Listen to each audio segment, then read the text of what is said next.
លើបងប្អូនបើបងប្អូនពេញចិត្តនៅបង្អែមមួយមុខនេះសូមអញ្ជើញតាមដានវីដេអូរបស់ខ្ញុំទាំងអស់គ្នាចា៎ជម្រាបសួរសួស្តីបងប្អូនទាំងអស់គ្នាថ្ងៃនេះនាងខ្ញុំមានមុខបង្អែមមួយមុខបង្អែមហ្នឹងគឺបង្អែមពោតចាមានពោតមួយផ្លែហើយនឹងគ្រាប់ឈូកប្រហែល100ក្រាមចា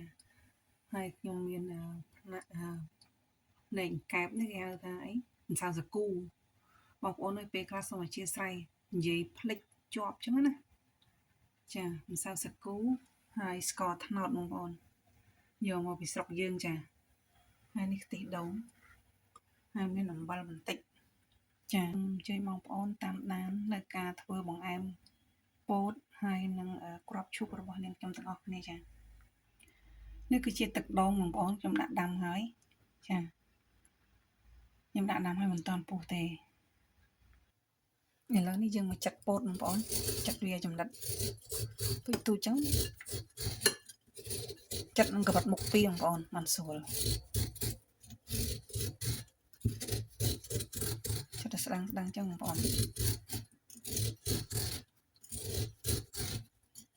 កាលណាយើងចាត់ក្រាស់ពេកវាអត់ឆ្ងាញ់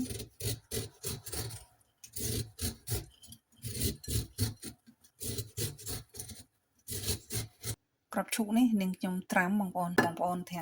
ម៉ោងក៏បានដែរมันផុយល្អនឹងខ្ញុំដាក់អំបិលចូលបន្ទាប់មកនឹងខ្ញុំដាក់ក្របឈូកដើម្បីឲ្យវាកាន់តែផុយបងប្អូនក្របឈូកខ្ញុំត្រាំចំនួន8ម៉ោងឬបងប្អូនត្រាំមួយយប់ក៏បានដែរបងប្អូន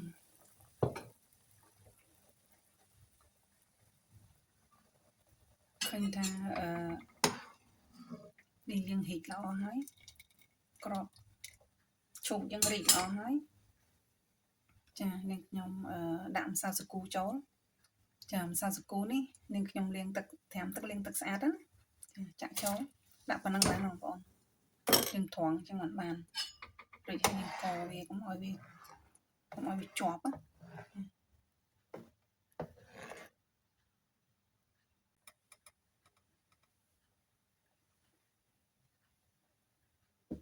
ខោវា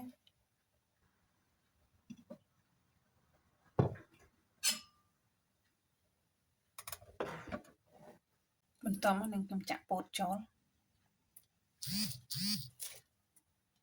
បងប្អូន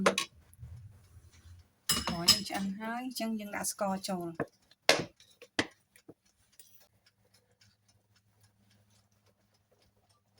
ខ្ញុំដាក់ស្ករចូលស្ករត្នោត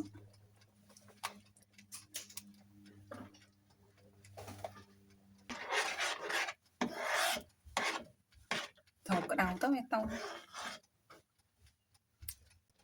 ស្ករក្រហមយើងល្អបងប្អូនបន្តមកនឹងខ្ញុំចាក់ខ្ទិះដូងដើមចូលចាចឹងទៅ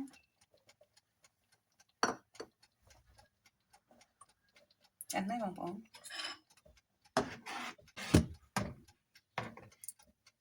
ឆ្អិនហើយចាបងប្អូន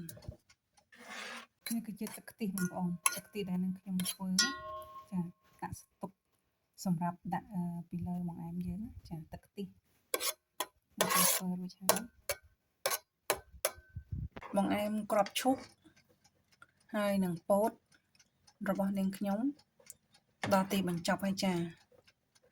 បើបងប្អូនពេញចិត្តសូមជួយ like និង comment នាងខ្ញុំម្នាក់មួយផងចាសូមអរគុណសូមជម្រាបលាជួបគ្នានៅវីដេអូក្រោយៗទៀត